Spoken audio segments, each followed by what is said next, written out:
நம்முடைய அடையாளம் நான் யார் என்பதை என்னுடைய செயல் தீர்மானிக்க கூடாது. இயேசு சிலுவையில் என்ன செய்து முடித்தாரோ அந்த செயல் என்னை தீர்மானிக்கணும். இப்போ நாம் எப்படி வாழ வேண்டுங்கிற ஆசையை நமக்குள்ள வைக்கிறார். நம்முடைய இருதயத்தில் அவன் ஆசை விருப்பங்களை எழுதுறார். எழுதுறது மட்டுமல்ல, அதை நிறைவேற்றக்கூடிய வல்லமையும் கொடுக்கிறார். இப்ப மாம்சத்தை கொண்டு செய்யல, ஆவியின் பலத்தை கொண்டு செய்கிறோம். மதம் எப்பொழுதுமே செயலை முன்னிறுத்துகிறது, கிறிஸ்தவம் எப்பொழுதுமே விசுவாசத்தை முன்னிறுத்துகிறது.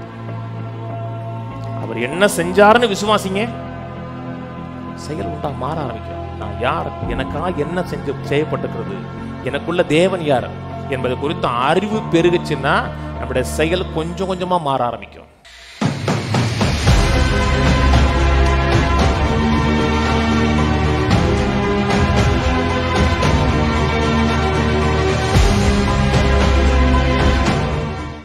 கிறிஸ்தவத்தில் இயேசுடைய பிறப்பு முக்கியம். அதுக்கப்புறம் இயேசு சிலுவையில் மரிப்பது முக்கியம்.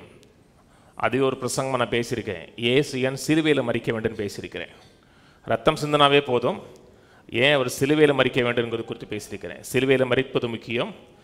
அதே போல் மரித்த கிறிஸ்து உயிரோடு எழுந்திருப்பது முக்கியம். மனிதனுடைய எல்லா பிரச்சனைகளுக்கும் மனிதன் மீட்கப்பட வேண்டும், ரட்சிக்கப்பட வேண்டும் என்றால் மனிதனுடைய அத்தனை பிரச்சனைக்கும் தீர்வாக சிலுவை மரணம் இருக்கிறது. நேற்று தான் ஒரு பாஸ்டர், தெரிஞ்ச பாஸ்டர், அவருடைய வாட்ஸ்அப்பில் ஸ்டேட்டஸ் வச்சுருந்தார். போன குருத்தோலை நாயரை பற்றி அது காரியம். இயேசு இந்த கழுதையில் பவனிப்படுறார் இல்லையா, அது ஒரு பிரசங்க, ஒரு ஃபாரின் பிரிச்சர் பேசுகிறாரு. இயேசு பேசும்போது ஓசன்னா ஓசன்னா ஓசனானா சேவஸ் நவ், இப்பொழுது எங்களை ரட்சியும். அவர் கழுதையில் போனார். கழுதையில் போகும்போது நான் அது வரைக்கும் அப்படி யோசிக்கலை. ஒவ்வொரு கழுதையின் மேலே ஒரு கிராஸ் சிம்பிள் இருக்குன்னு காமிச்சு சொன்னார் அவர். நீங்கள் கிராஸ் சிம்பிள் ஆன் த டாங்கின்னு நீங்கள் கூகுள் இமேஜில் அடித்தீங்கன்னா ஒரு எல்லா கழுதைக்கு மேலே ஒரு கிராஸ் சிம்பிள் இருக்குது. நானும் பொண்ணே கூகுளில் அடித்து பார்த்தேன். அவர் ஒரு கழுதையை கொண்டு ஸ்டேஜிலே வச்சுருக்கிறார், அந்த கழுதைக்கு மேலே ஒரு கிராஸ் சிம்பிள் இருக்குது. அவர் பவனி போகிறார், எங்களை ரட்சியும்னு வரார். ரட்சிக்க தான் வரேன், ஆனால் எப்படி ரட்சிக்கிறேன் என்றால் சிலுவையின் மூலமாக ரட்சிக்கிறேன். அதனால தான் அந்த அந்த கழுதைக்கு மேலேயே ஒரு கிராஸ் சிம்பிள் இருக்குது. ஆனால் இப்போ நீங்கள் கூகுள் சர்ச் பண்ண வேணாம், நான் சர்ச் பண்ணிட்டு தான் வந்திருக்கிறேன். நான் ஸ்டேஜிலேருந்து சொல்கிறேன்னா நானாக சொல்ல மாட்டேன், பொய்யா சொல்ல மாட்டேன். அது இருக்குது. சிலுவையினால் தான் மீட்பு ஏற்பட்டிருக்கிறது. அந்த மீட்பு ஒரு தற்காலிகமான மீட்பு அல்ல, பூர்ணமான மீட்பு. யோவான் 19 திருப்புவோம். யோவான் 19:28 வாசிப்போம். அதன் பின்பு எல்லாம் முடிந்தது என்று இயேசு அறிந்து வேதவாக்கியம் நிறைவேறத்தக்கதாக தாகமாயிருக்கிறேன் என்றார். இயேசு எல்லாம் முடிந்தது என்று அறிந்து வந்த நோக்கம் என்னவோ, எதை நிறைவேற்றுவதற்காக, எதை அக்கம்ப்ளிஷ் பண்ணுவதற்காக, எதை சாதிப்பதற்காக வந்தாரோ அதை எல்லாவற்றையும் செய்து முடித்து விட்டதாக அறிந்து தாகமாயிருக்கிறேன் என்று சொல்லுகிறார். மீட்புக்கான எல்லா கிரியத்தையும் செய்தார். இயேசு செய்து முடித்த ஒரு காரியம் நியாயப்பிரமாணத்திலிருந்தும் நியாயப்பிரமாணத்தின் சாபத்திலிருந்தும் பழைய உடன்படிக்கையிலிருந்தும் பழைய உடன்படிக்கையை மீறுதனால் வரக்கூடிய சாபத்திலிருந்தும் கர்த்தர் நம்மை மீட்டெடுத்திருக்கிறார். கவனிச்சே வாங்க, வேளங்கோன். இன்னைக்கு கிறிஸ்தவ சபைக்கு உடன்படிக்கை குறித்து ஒரு பெரிய வெளிச்சம் இல்லை. கர்த்தர் எப்படி நம்ம மீட்டெடுத்திருக்கிறார் என்பது குறித்த ஒரு விளக்கம் இல்லாதனால தான் சொல்ல வேண்டிய அவசியமாக இருக்கிறது. கீழே வாசிப்போம். காடி நிறைந்த பாத்திரம் அங்கே வைக்கப்பட்டிருந்தது. அவர்கள் கடற்காரனை காடியில் தோய்த்து ஈசோப்பு தண்டில் மாற்றி அவர் வாயினிடத்தில் நீட்டி கொடுத்தார்கள். இயேசு காடியை வாங்கின பின்பு முடிந்தது என்று சொல்லி தலையை சாய்த்து ஆவியை ஒப்பு கொடுத்தார். சிலுவையினால் உண்டான ஒரு மாற்றத்தை குறித்து பேச விரும்புகிறேன். சிலுவையில் என்ன விதமான மாற்றம் நமக்கு ஏற்படுத்தப்பட்டிருக்கிறது என்று பேச விரும்புகிறேன். ஏன் சொன்னார் முடிந்ததுன்னு சொன்னார். முடிந்ததுன்னு சொல்லும் பொழுது போன வருஷம் கூட பேசினேன், என் கதை முடிஞ்சு அப்படி சொல்லலை. அவர் எதை செய்து நிறைவேற்ற வந்தாரோ அதை முற்றிலுமாக செய்து முடித்தார். இன்னைக்கு முடிந்ததுன்னு சொல்லும் பொழுது அநேக மக்கள் அவர் என்ன முடித்தார் என்பதை அறியாமல் இருக்கிறார்கள். இன்னைக்கு கிருபையின் உடன்படிக்கையின் கீழே இருக்கிறோம்.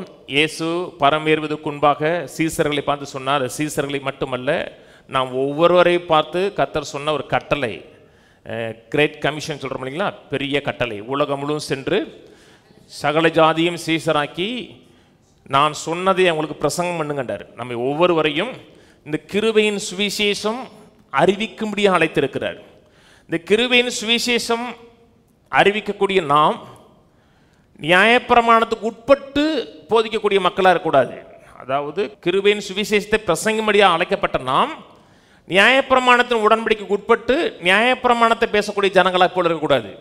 அவர் முடிந்ததுன்னு சொல்கிறார் இல்லையா, நீ மக்களை பார்த்து என்ன முடிஞ்சிச்சுன்னு கேட்டோம்னா அநேக மக்களுக்கு என்ன முடிஞ்சுன்னே தெரியல. அநேக மக்கள் சொன்னாங்கன்னா பாவம் முடிவுக்கு வந்துருச்சுமாங்க. பாவம் முடிவுக்கு வந்துருச்சுன்னு சொன்னோம்னா உங்கள் வாழ்க்கையில் பாவம் இருக்கு, என் வாழ்க்கையில் பாவம் இருக்கு, அப்போ பாவம் முடிவுக்கு வரல தானே அப்படிம்பாங்க. பாவத்துக்கு முடிவு கட்டலை, பாவம் என்கிற செயலுக்கு முடிவு ஏற்படவில்லை, பாவம் என்கிற நிலைக்கு ஒரு முடிவை ஏற்படுத்தி கொடுத்திருக்கிறார். பாவமே செய்ய முடியாத நிலைக்கு கர்த்தர் நம்மை மாற்றலை, பாவியாக இருந்த நம்மை அந்த பாவம் என்கிற நிலையில பொசிஷன்ல இருந்து கர்த்தர் நம்மை விடுதலையாக்கி மீட்டெடுத்திருக்கிறார். அப்புறம் என்ன முடிஞ்சுன்னு கேட்டோம்னா மக்கள் சொல்லுவாங்க நியாய தீர்ப்பு முடிஞ்சு அப்படிம்பாங்க. ஆனால் நியாய தீர்ப்பு முடிந்ததை மெய்யாவை விசுவாசிக்கிறாங்கன்னு கேட்டால் கிடையாது. இன்றைக்கும் சபையில் பிரசங்கம் பண்ணப்படுகிற பிரசங்கங்கள் நமக்கும் பரிசுத்தமுள்ள தேவனுக்கிடையே ஏதோ ஒரு பிரச்சனை இருக்குது, தீர்க்கப்பட முடியாத ஒரு பிரச்சனை இருக்கிறது. அதனால தான் ஒவ்வொரு பிரசங்கத்திலையும் மக்களை கண்டம் பண்ணப்படுகிறது, அவர்கள் ஜட்ஜ் பண்ணப்படுகிறார்கள், நியாயம் தீர்க்கப்படுகிறார்கள். ஏன்னா அவள் என்ன முடிந்தது என்று தெரியாதனால, மீட்பில் நமக்கு என்ன உண்டாயிருக்கு என்று தெரியாதனால பிரசங்கம் பண்ணப்படுகிற பிரசங்கம் கிருபையின் உடன்படிக்கைக்கு உட்பட்டு பிரசங்கிக்கிற மக்களாக இருந்தாலும் ஆனால் பேசுகிற பிரசங்கம் இன்னும் பழைய உடன்படிக்கையின் பிரசங்கமாக தான் இருக்குது. இந்த மக்களை கண்டம் பண்ணுகிறது, அவமானப்படுத்துகிறது, குற்றப்படுத்துகிறது. அது மூலமாக மக்கள் அழுது கண்ணீர் வெடிக்கும் பொழுது அவங்க என்ன நினைக்கிறாங்கன்னா ஆவியானவர் அசைவாடித்தார் நினைக்கிறாங்க. ஒரு பிரசங்கத்தை கேட்கும் பொழுது உங்கள் அவமானத்தின் உணர்வு, குற்ற உணர்வின் வருது. அப்படி வருதுன்னா மீட்பு இங்கே பிரசங்கம் பண்ணப்படவில்லை என்று அர்த்தம். நீங்கள் வேதத்தை படிக்கும் பொழுது வேதத்தை சரியாக டிவைட் பண்ண தெரியணும், பகுத்து போதிக்க தெரியணும். 2 தீமோத்தேயு திருக்குவோம், 2 தீமோத்தேயு 2:15. நீ வெட்கப்படாத ஊழியக்காரனாயும் சத்திய வசனத்தை நிதானமாய் பகுத்து போதிக்கிறவனாயும், சத்திய வசனத்தை நிதானமாய் பகுத்து போதிக்கிறவனாய், அதாவது என்ன சொல்றேன்னா டிவைட் ரைட்லின்னு இருக்கு. டிவைட் ரைட்லின்னா அதை சரியாக டிவைட் பண்ணிப்பாருன்னு அர்த்தம். சரியாக டிவைட் பண்ணுதுன்னு சொல்லுதுன்னா தவறாகவும் அதை பிரித்து பார்க்கிறார்கள்னு அர்த்தம். வேத வசனத்தை படிக்கும் பொழுது சரியா வேறு பிரித்து இனம் கண்டு பார்க்க தெரியணும். நான் முழு இருதயத்தோடு நம்புகிறது என்னதென்றால் சிலுவை ஒரு வித்தியாசத்தை, ஒரு பிரிக்கக்கூடிய, ஒரு டிவைட் பண்ணக்கூடிய ஒரு பிளேஸாக இருக்கிறது. பழைய உடன்படிக்கையும் புதிய உடன்படிக்கையும் பிரிக்கக்கூடிய ஒரு இடமாக சிலுவை மரணம் இருக்கிறது. கவனிங்க, பழைய உடன்படிக்கை ஒன்று இருக்கிறது, அதான் பழைய ஏற்பாடுன்னு சொல்லுகிறோம். அந்த பழைய உடன்படிக்கையில் சில அக்ரிமெண்ட் இருக்கிறது. அக்ரிமெண்ட்னா நிபந்தனைகள், சில கோட்பாடுகள் இருக்கிறது. இந்த உடன்படிக்கை எப்படி செயல்படும் என்று ஒரு அக்ரிமெண்ட்டும் போடப்பட்டிருக்கிறது. அந்த உடன்படிக்கைக்கு உட்பட்டு வாழும் பொழுது அந்த அக்ரிமெண்ட் படி தான் நாம் வாழ வேண்டும். அந்த காலகட்டத்தில் பழைய உடன்படிக்கை நிபந்தனைகள், கோட்பாடுகள் சரி. இன்னைக்கு நாம் வாழுகிறது சிலுவைக்கு அப்புறம் ஒரு சேஞ்ச், ஒரு டிவைடு, ஒரு மாறுதல் உண்டாயிருக்கிறது, ஒரு மாற்றம் உண்டாயிருக்கிறது. இன்னைக்கு புதிய உடன்படிக்கையின் கீழே வாழக்கூடிய நாம் இந்த புதிய உடன்படிக்கையின் கீழே உள்ள அந்த அக்ரிமெண்ட் என்னன்னு பார்த்து அதன்படி வாழணும். ஏன்னா உடன்படிக்கை மாறிடுச்சு. உடன்படிக்கை மாறினதுக்கு அப்புறம் பழைய உடன்படிக்கையின் ரூல் படி நான் வாழ்கிறேன்னா நான் அந்த உலகத்தில் சக்ஸஸாக வாழ முடியாது. ஒரு கம்பெனியில் நீங்கள் இருக்கீங்க, முதல்ல ஒரு கம்பெனியில் வேலை பார்த்தீங்க, அங்கே ஒரு அக்ரிமெண்ட்டில் சைன் பண்ணீங்க, அந்த கம்பெனிலேருந்து வெளியே வந்துட்டீங்க. அந்த கம்பெனியில் வருஷத்துக்கு சம்பளம் உங்களுக்கு 10 லட்சம் கொடுத்துருக்காங்க. இப்போ புது கம்பெனிக்கு போயிட்டீங்க, வருஷத்துக்கு சம்பளம் 20 லட்சம்னு கொடுத்துட்டாங்க. இப்போ நீங்கள் 20 லட்சத்தை எதிர்பார்ப்பீங்களா 10 லட்சத்தை எதிர்பார்ப்பீங்களா? ஏன்? அக்ரிமெண்ட் மாறிடுச்சு. அக்ரிமெண்ட் மாறினதுக்கு அப்புறம் எந்த அக்ரிமெண்ட் போட்டோமோ அந்த அக்ரிமெண்ட் படி தான் நாம் அவங்களோட இடைப்படுகிறோம். பழைய உடன்படிக்கையில் ஒரு அக்ரிமெண்ட் இருந்துச்சு, அக்ரிமெண்ட்லாம் தெரியலையா? அக்ரிமெண்ட் என்ன? ஒரு உடன்பாடு. அந்த உடன்பாடு அந்த உடன்படிக்கையின் காலத்தில் சரி. புதிய ஏற்பாட்டில் கர்த்தர் ஒரு அக்ரிமெண்ட் போடுறாரு. இந்த உடன்பாடு இந்த உடன்படிக்கை உட்பட்ட மக்களுக்கு சரியா இருக்கிறது. விலைக்கு சொல்றேன். பழைய ஏற்பாட்டு காலத்தில் கர்த்தர் சொன்னார், யாத்திரான் 34:7 வாசிங்க இதை. 1000 தலைமுறைகளுக்கு இரக்கத்தை காக்கிறவர், அக்கிரமத்தையும் மீறுதல்களையும் பாவத்தையும் மன்னிக்கிறவர், குற்றவாளியை குற்றமற்றவனாக விடாமல் பிதாக்கள் செய்த அக்கிரமத்தை பிள்ளைகளிடத்திலும் பிள்ளைகளுடைய பிள்ளைகளிடத்திலும் 3ஆம் 4ஆம் தலைமுறை மட்டும் விசாரிக்கிறவர் என்று கூறினார். இது பழைய உடன்படிக்கையில் இருந்த ஒரு அக்ரிமெண்ட். குற்றவாளிகளை குற்றமற்றவனாக விடமாட்டார். பிதாக்கள் செய்த அக்கிரமங்கள் பிள்ளைகளிடத்தில் விசாரிக்கப்படும்னா, உங்க அப்பா ஏதோ ஒரு பாவம் செஞ்சிருக்கிறாரு, தேவனுடைய கட்டளைகளை நிபந்தனைகளை மீறி இருக்கிறாரு, பாவம் செஞ்சிருக்கிறாருன்னா அதனுடைய தண்டனை உங்களிடத்திலையும் உங்கள் பிள்ளைகளிடத்திலையும் சந்ததி சந்ததியாக தொடரும். அதனால தான் எரேமியாவில் சொல்லப்பட்டிருக்கு, பிதாக்கள் திராட்சை காய்களை தின்றார்கள், பிள்ளைகளுடைய பல் கூசி போனதுன்னு இருக்கு. அப்பா அம்மா செஞ்ச பாவம் அதனுடைய தண்டனை பிள்ளைகளுடைய வாழ்க்கையில் தொடரும் சொல்லப்பட்டிருக்கு. அந்த உடன்படிக்கையில் உள்ள அக்ரிமெண்ட்டாக தான். புதிய ஏற்பாட்டில் கர்த்தர் சொல்றாரு, உன் அக்கிரமங்களையும் பாவங்களையும் எந்த காரணத்தை கொண்டு நினைச்சு பார்க்க மாட்டேங்கிறார். எந்த சூழ்நிலையும் எபிரேயர் 8 எபிரேயர் 10 உன் அக்கிரமங்களையும் மீறுதல்களையும் நான் இனி நினையாதிருப்பேன் சொல்லியிருக்கிறார். இந்த உடன்படிக்கை உட்பட்டதுக்கு அப்புறம் இந்த உடன்படிக்கை உட்பட்டு தான் தேவனோடு போகணும். மார்க் எடுப்போம். Mark 2 mark 2:21.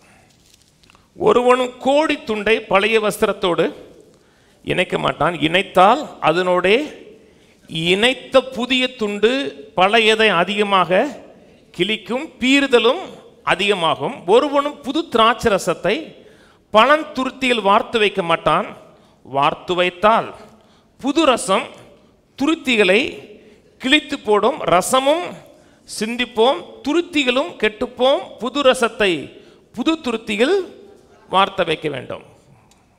கவனிச்சுட்டு வாங்க. எதை குறித்து பேசுறாருன்னா உடன்படிக்கை குறித்து பேசுறாரு.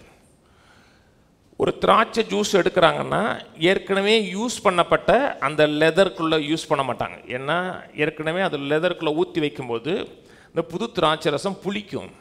புளிக்க புளிக்க என்ன செய்யணும்னா அந்த லெதர் எக்ஸ்பேண்ட் ஆகும்.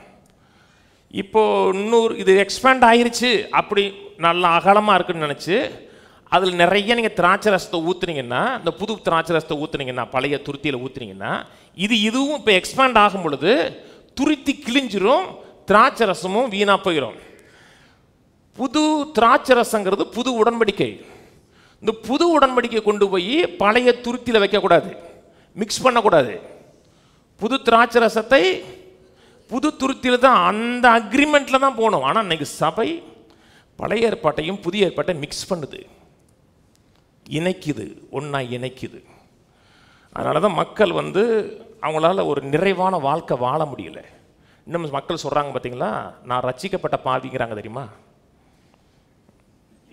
இங்கே அவங்களுக்கு அது கேட்டிருக்க மாட்டேங்க. ஏன்னா இங்கே இது நேராக அப்படியே பரிசுத்த தலத்தில் அப்படி உள்ளே பிரவேசிக்கிறது, அப்படியே டமால்னு உள்ளே ஓடிடுது.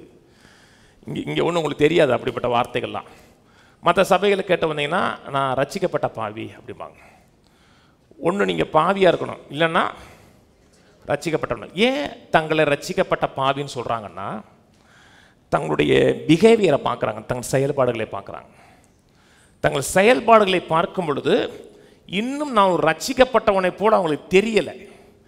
அதனால் என்ன சொல்கிறாங்கன்னா, நம்ம ரட்சிக்கப்பட்டு தான் இருக்கோம், ஆனால் பிஹேவியர் சரியாக இல்லாதனால பாவியாகவும் இருக்கிறோம். அவர்களுடைய அடையாளத்தை எப்படி பார்க்கிறார்கள் என்றால், தங்களுடைய செயலின் அடிப்படையில் தீர்மானிக்கிறார்கள். நம்முடைய அடையாளம், நான் யார் என்பதை என்னுடைய செயல் தீர்மானிக்கக்கூடாது. இயேசு சிலுவையில் என்ன செய்து முடித்தாரோ அந்த செயல் என்னை தீர்மானிக்கணும். நான் இயேசு கிறிஸ்துவின் மேலே விசுவாசம் வைக்கிறேன், இயேசு கிறிஸ்துவின் ரத்தத்தால் கழுவப்பட்டிருக்கிறேன், அவரை என் சொந்த இரட்சகராக ஏற்றுக்கொண்டிருக்கிறேன் என்றால், என்னுடைய செயல் ஒருவேளை தவறாக இருந்தால் கூட நான் பாவி அல்ல, நான் நீதிமான். ஏனென்றால் என் செயல் என் அடையாளத்தை தீர்மானிப்பது கிடையாது. நான் சொன்னது புரியுதுங்களாங்க? நான் பலமுறை சொல்லியிருக்கேன். உங்களுக்கு புரியுதுக்கா சொல்கிறேன். என் கூட ஒரு பையன் படித்தான், கணேஷ் பாண்டியன். தெரியும் இல்லையா? கணேஷ் பாண்டியன்னா டவக்கும் வரும். அவன் பேரையும் மறக்க முடியாது. அவன் பிஎஸ்சி ஃபிசிக்ஸு, நான் பிஎஸ்சி கெமிஸ்ட்ரி. அங்கே வந்து ஸ்டடி ஹாலில் எல்லோரும் மொத்தமாக தான் படிக்கணும். நம்ம படித்த காலேஜில் வந்து கம்பல்சரி ஹாஸ்டல். 200 பேர்னா 200 பேர் ஹாஸ்டலில் தான் படிக்கணும், நோ டே ஸ்காலர். அந்த பையன் ஃபஸ்ட் இயர் படிக்கும்போது கொஞ்சம் ஃபீமேல் கேரக்டர் அதிகமாக இருக்கும். கொஞ்சம் பொம்பளை மாதிரி பேசுவான், பொம்பளை மாதிரி நடந்துக்குவான். ஆனால் அவன் ஆம்பளை. என் பக்கத்தில் உட்காந்து வச்சிங்களேன், எப்பப்பெல்லாம் எது சரியாக இருக்கோ அதை சரி பண்ண சொல்லிகிட்டே இருப்பேன். ஏதாச்சும் என் வாய் சும்மா இருக்காது.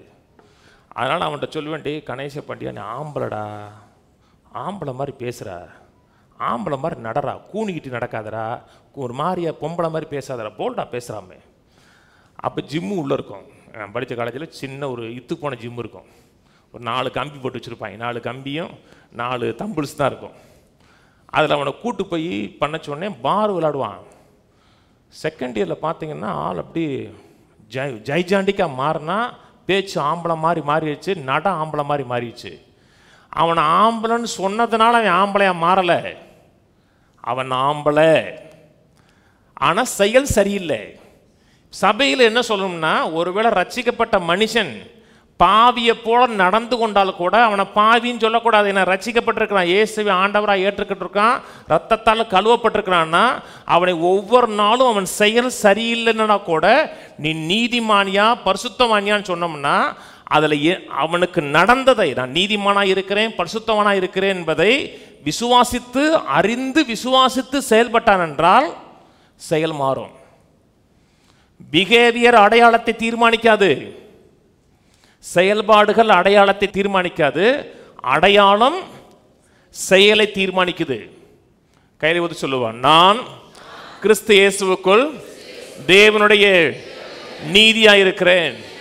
தேவனே என்னை தன்னுடைய இரத்தத்தினாலே கழுவி சுத்திகரித்து தேவனே என் நீதியாக இருக்கிறார். ஆமென். இந்த நீதி நம் சம்பாதித்த நீதி அல்ல, இந்த நீதி நமக்கு இலவசமாக கொடுக்கப்பட்ட நீதி. நீங்கள் பைபிளை படிக்கும் போதெல்லாம் இது பழைய ஏற்பாடை பற்றி பேசுதா, புதிய ஏற்பாட்டை பற்றி பேசுதா, இது எந்த உடன்படிக்கையை பற்றி பேசுகிறோம் படிக்கணும். நமக்கு மக்களுக்கு புதிய ஏற்பாடு எங்கே ஆரம்பிக்குதுன்னு கேட்டோம்னா மத்தேயு சுவிசேஷத்தில் ஆரம்பிப்பாங்க. மத்தேயு சுவிசேஷத்தில் புதிய ஏற்பாடு ஆரம்பிக்கலை. அதாவது போட்டிருக்கு புதிய ஏற்பாடு அப்படின்னு போட்டிருக்கு. புதிய ஏற்பாடு எங்கே ஆரம்பிக்கிறதுனா மத்தேயு சுவிசேஷத்தில் கடைசி 2 பக்கத்தில் ஆரம்பிக்குது, மார்க்கு சுவிசேஷத்தில் கடைசி 2 பக்கத்தில் ஆரம்பிக்கிறது. மத்தேயு மார்க்கு லூக்கா எழுதப்பட்டது சிலுவைக்கு அப்புறம் எழுதப்பட்டுச்சு, சிலுவைக்கு அப்புறம் தான் எழுதப்பட்டுச்சு. ஆனால் நடந்த சம்பவங்கள் சிலுவைக்கு முன்னாடி நடந்த சம்பவங்கள். சிலுவைக்கு அப்புறம் தான் ஒரு மாற்றம் ஏற்படுகிறது, ஒரு சேஞ்ச் ஏற்படுகிறது. எபிரேயர் 9ஆம் அதிகாரம் திருப்புவோம். எபிரேயர் 9:16. ஏனென்றால் எங்கே மரண சாசனம் உண்டோ அங்கே அந்த சாசனத்தை எழுதினுடைய மரணமும் உண்டாக வேண்டும். எப்படி எனில் மரணம் உண்டான பின்பே மரண சாசனம் உறுதிப்படும், அதை எழுதினவன் உயிரோடு இருக்கையில் அதற்கு பலனில்லையே. இயேசு பூமியில் இருக்கும் பொழுது அவர் பழைய உடன்படிக்கை உட்பட்டவராய் ஊழியம் செய்தார். ஸ்திரீயின் இடத்தில் பிறந்தவரும் நியாயப்பிரமாணத்துக்கு உட்பட்டவர், நியாயப்பிரமாணத்துக்கு உட்பட்டு தான் ஊழியம் செய்தார். நியாயப்பிரமாணத்தை பூர்ணமாக நிறைவேற்றினார். அவர் ஒருத்தர் தான் பூர்ணமாக நிறைவேற்றினார். அவர் தனக்காக நிறைவேற்றவில்லை, கவனிச்சேவாக. அவர் நியாயப்பிரமாணத்தை தனக்காக நிறைவேற்றலை, அவர் 2ஆம் மாதமாக மனுக்குலத்தினுடைய பிரதிநிதியாக வந்தார். நியாயப்பிரமாணத்தை பூரணமாக நிறைவேற்றுகிறார். அந்த நிறைவேற்றுவனுடைய சகல ஆசீர்வாதமும் அவருக்குரியது. அவருக்குரியதுன்னா நிறைவேற்றினவருக்குரியது. இன்னைக்கு கர்த்தர் நம்மை அந்த நிறைவேற்றினவருக்குள்ள போய் வைக்கிறார். இன்னைக்கு கவனிக்கிறீங்க, நம்மை பார்க்கும்போது நியாயப்பிரமாணத்தை மீறுகிற ஜனங்களா பார்க்கல, நியாயப்பிரமாணத்தை நிறைவேற்றினவருக்குள்ள பார்க்கிறார். ஆனால் அதுதான் உயில். ஒரு உயில்னா அவருக்கு 10,000 கோடி சொத்து மதிப்புள்ள சொத்து இருந்தால் கூட அவர் உயிரோடு இருக்கிற வரை உயில் செல்லாது. ஏன்னா உயிலை எந்த நேரத்திலையும் மாற்றி எழுதலாம். அந்த உயில் எப்போ உயிர் பெறும் என்றால் அதை உயிலை எழுதினவர் மரித்ததுக்கு அப்புறம் தான் அது நிறைவேறும். இயேசு நமக்காக பூர்ணமாக நிறைவேற்றும் நியாயப்பிரமாணத்தின் அத்தனை நிபந்தனைகளையும் கட்டளைகளையும் அவர் நிறைவேற்றினார். அதில் சொல்லப்பட்ட அத்தனை ஆசீர்வாதங்களும் அவருக்குரியது. ஆனால் எப்பொழுது எனக்கு உண்டாகும் உங்களுக்கு உண்டாகும் என்றால் அவர் மரித்ததுக்கு அப்புறம் தான் உண்டாகும். மரித்ததுக்கு அப்புறம் தான் புதிய உடன்படிக்கை ஸ்டார்ட் ஆகும். கவனிக்கிறீங்க? அவர் பழைய உடன்படிக்கை உட்பட்டு இருக்கிறார். ஆனால் வரப்போகிற புதிய உடன்படிக்கை குறித்து நிறைய பேசுகிறார். யோவான் சுவிசேஷத்தில் 13, 15, 16, 17 புதிய உடன்படிக்கை குறித்து பேசுகிறார். இயேசு ஒருத்தர் தான் அந்த உயில் நம்முடைய வாழ்க்கையில் நிறைவேறுவதற்கு மரித்தார். மரித்தது மட்டுமல்ல, அந்த உயில் நம்முடைய வாழ்க்கையில் செயல்படுவதற்கு உயிர்த்தெழுந்து நமக்கு உதவி செய்கிறவராகவும் இருக்கிறார். கவனிக்கிறீங்க? கொலோசியர் 2ஆம் அதிகாரம் சொல்லப்பட்டிருக்கிறது. வாசிங்க. கொலோசியர் 2, 14, 15. நமக்கு எதிரடையாகவும் கட்டளைகளால் நமக்கு விரோதமாக இருந்த கையெழுத்தை குலைத்து நடுவில் இராதபடிக்கு எடுத்து சிலுவையின் மேல் ஆணையடைத்து. நமக்கு எதிரடையாக எது இருந்துச்சு? ஒரு கையெழுத்து இருந்துச்சு. எந்த கையெழுத்து? நியாயப்பிரமாணம் நமக்கு எதிரடையாக இருந்துச்சு. இதை செய்கிற மனிதன் பிழைப்பான். ஆனால் ஒரு மனிதனும் அதை செய்து பிழைப்பை ஏற்படுத்த முடியாது. நமக்கு எதிரடையாக இருந்த எல்லா நியாயப்பிரமாணத்தையும் குலைத்து அதை சிலுவையில் ஆணி அடைத்து வெற்றி சிறந்தான் இருக்கு. நீங்கள் பிசாசை நம்மை குற்றப்படுத்தணும், அவமானப்படுத்தணும், உனக்கு ஆசீர்வாதம் வருவதற்கு நீ தகுதி இல்லைன்னு சொல்லணும் என்றால் எதை சொல்லுவான்னா கற்பனைகளை கொண்டு தான் சொல்லுவான். நான் சொல்கிறது புரியுதா? கவனிச்சுட்டு வாங்க. இந்த கதை சொல்லுறதுக்கு வரல. கொஞ்சம் இன்னைக்கு மக்கள் சில மக்கள் கிருபையை போதிச்சோம்னா மக்கள் பாவம் செய்ய வைப்பாங்கன்னு சொல்கிறாங்க இல்லையா? இது எப்பேற்பட்ட மீட்புங்கிறது புரிய வைக்கிறதுக்கு அவங்களுக்கு சொல்லிக் கொடுக்குறேன். கற்பனைகளை கை கொண்டார். நமக்கு எதிரடையாக இருந்த கற்பனைகளை ஒரு முடிவுக்கு ஏற்படுத்தி ஒரு புதிய துவக்கத்தை ஏற்படுத்தி கொடுத்துருக்கிறார். விளக்க சொல்கிறேன். பழைய ஏற்பாட்டு காலத்தில் ஒரு ஆசீர்வாதத்தை ஒரு மனிதன் பெறணும் அப்படின்னா அவன் செயல்படணும். உபாயம் 28 சொல்லப்பட்டிருக்கிறது. வாசிங்க. உபாயம் 28, 1 வசனம். இது நமக்கு நல்லா தெரிஞ்சது, நிறைய சொல்லி கொடுத்துருக்குறேன். ஆனால் எல்லா ஜனத்துக்கும் எல்லா காலகட்டத்தில் இருக்க மக்களுக்கு விளங்கணுங்கிறக்க கொஞ்சம் விலைக்கு சொல்கிறேன். இன்று நான் உனக்கு விதிக்கிற உன் தேவனாகிய கர்த்தருடைய கட்டளையின்படியெல்லாம் செய்ய நீ கவனமாய் இருக்கும்படிக்கு ஒரு சத்தத்திற்கு உண்மையாய் செவி கொடுப்பாயானால் உன் தேவனாய கர்த்தர் பூமியில் உள்ள சகல ஜாதிகளை உன்னை மேன்மையாக வைப்பார். சொல்லப்படுகிற ஆசீர்வாதங்கள்லாம் நம்முடைய வாழ்க்கையில் பலிக்க வேண்டும், நிறைவேற வேண்டும் என்றால் அந்த கட்டளையின்படியெல்லாம் செய்ய கவனமாயிருக்கும்படி சத்தத்திற்கு உண்மையாக செவி கொடுக்கணும். செவி கொடுக்கணும், அப்புறம் செய்யணும். செவி கொடுக்கல செய்யலைன்னா ஆசீர்வாதம் வராது, சாபம் வரும். ஒன்றுமே வராதுன்னு சொல்லல, சாபம் வந்துடும். கற்பனைகளை கை கொள்ளுகிறோம், கற்பனைப்படி நடக்கிறோம் என்றால் தேவன் நமக்கு நல்லவராக இருப்பார். கர்த்தனுக்கு நல்லவராக இருக்கணும், எனக்கு நன்மை செய்ய வேண்டும் என்றால் நான் நல்லவனாக இருக்கணும்.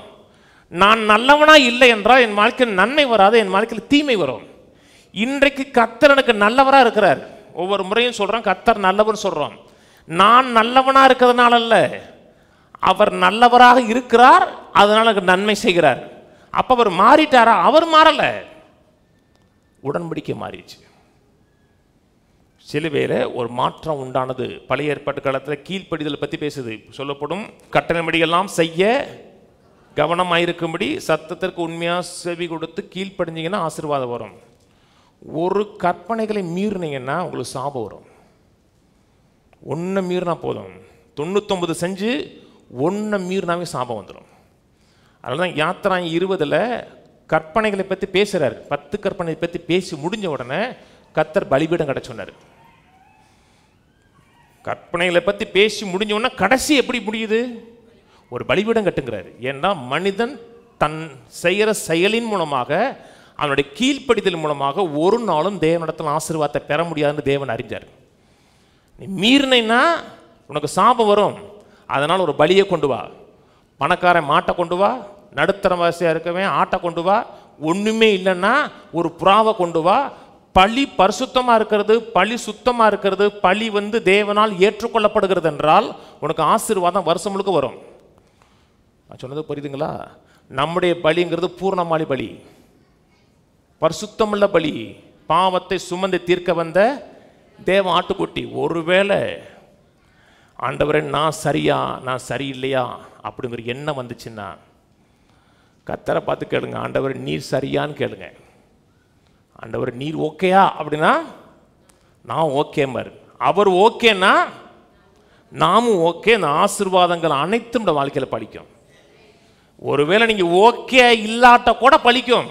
ஏன் பலிக்கும்?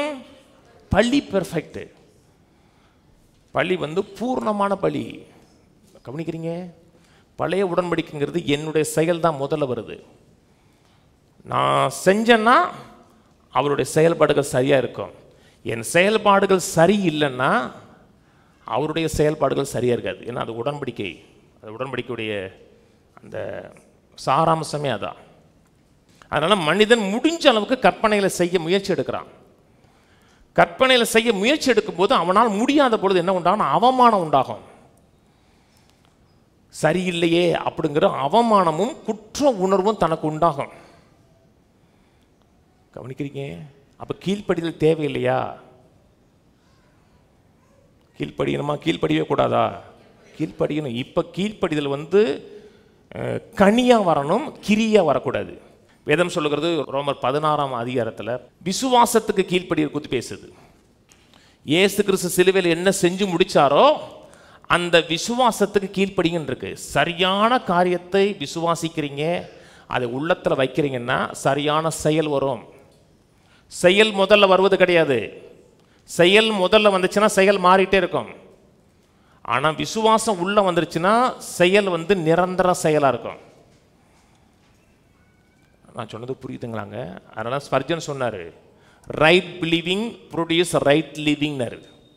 சரியான விசுவாசம் சரியான செயலை தீர்மானிக்கும். நான் இயேசு கிறிஸ்துவின் ரத்தத்தினால நீதிமானாக்கப்பட்டிருக்கிறேன், அவருடைய நீதியே என்னுடைய நீதியாக இருக்குன்னு நினச்சிங்கன்னா செயல் மாறும். கவனிக்கிறீங்க? உபாகத்தில் சொல்கிறாரு, கற்பனைகளை கை கொண்டு செஞ்சீங்கன்னா ஆசீர்வாதம் வருங்கிறது. கலாத்தியர் திருப்போம், கலாத்தியர் 3:9. அந்தபடி விசுவாச மார்க்கத்தார் விசுவாசமுள்ள ஆபிரகாமுடனே ஆசீர்வதிக்கப்படுகிறார்கள். நியாயப்பிரமாணத்தின் கிரியைக்காரராகிய யாவரும் சாபத்துக்குட்பட்டிருக்கிறார்கள். நியாயப்பிரமாண புஸ்தகத்தில் எழுதப்பட்டவர்களெல்லாம் செய்யத்தக்கதாக அவைகளில் நிலைத்திராதவன் எவனோ அவன் சபிக்கப்பட்டவன் என்று எழுதியிருக்கிறதே. நியாயப்பிரமாணத்தினால ஒருவனும் தேவனிடத்தில் நீதிமானாகிறதில்லை என்பது வெளியரங்கமாகிறது. ஏனெனில் விசுவாசத்தினாலே நீதிமான் பிழைப்பான் என்று எழுதியிருக்கிறதே. நியாயப்பிரமாணமோ விசுவாசத்திற்குரியதல்ல, அவைகளை செய்கிற மனுஷனே அவைகளால் பிழைப்பான். மரத்தில் தூக்கப்பட்ட எவனும் சபிக்கப்பட்டவன் இருக்கிறபடி கிறிஸ்து நமக்காக சாபமாகி நியாயப்பிரமாணத்தின் சாபத்திற்கு நம்மை நீங்களாக்கி மீட்டு கொண்டார். ஆபிரகாமுக்குண்டான ஆசீர்வாதம் கிறிஸ்து இயேசுவினால் புரஜாதிகளுக்கு வரும்படியாகவும் ஆவியை குறித்து சொல்லப்பட்ட வாக்கு தத்தத்தை நம் விசுவாசத்தினால் பெரும்படியாகவும் இப்படி ஆயிற்று. கவனிச்சுவாங்க. முதல்ல சொல்றார் விசுவாச மார்க்கத்தார், கிரியை மார்க்கத்தார்னு சொல்லலை. பழைய உடன்படிக்கை விசுவாசத்துக்குரியதல்ல. படிச்சிருக்கீங்களா? அது செயலுக்குரியது. விசுவாச மார்க்கத்தார் அவர் என்ன செஞ்சு முடிச்சாரோ அதை விசுவாசிக்கிற மார்க்கத்தார் விசுவாசமுள்ள ஆபிரகாமுடனே ஆசீர்வதிக்கப்படுவார்கள். ஆனால் தான் செய்கிற செயலின் மூலமாக தான் எனக்கு ஆசீர்வாதம் வரும் என்று எவன் நினைக்கிறானோ அவன் சபிக்கப்பட்டவனாக இருப்பான்கிறார். சொல்றது புரியுதா? ஏன்னா உங்களோட செயல்கள் ஒரு நாளும் தேவனுக்கு உண்மைகளை பூரணப்படுத்தாது. நியாயப்பிரமாணத்தை கர்த்தர் எது கொடுத்தார்? 10 கற்பனை எது கொடுத்தார்? அவனுடைய தப்பிதங்களையும் அவனுடைய தவறுகளையும் தடை பண்ணுவதற்காக கொடுத்தாரா? அவனை சரி செய்வதற்காக கொடுத்தாரா?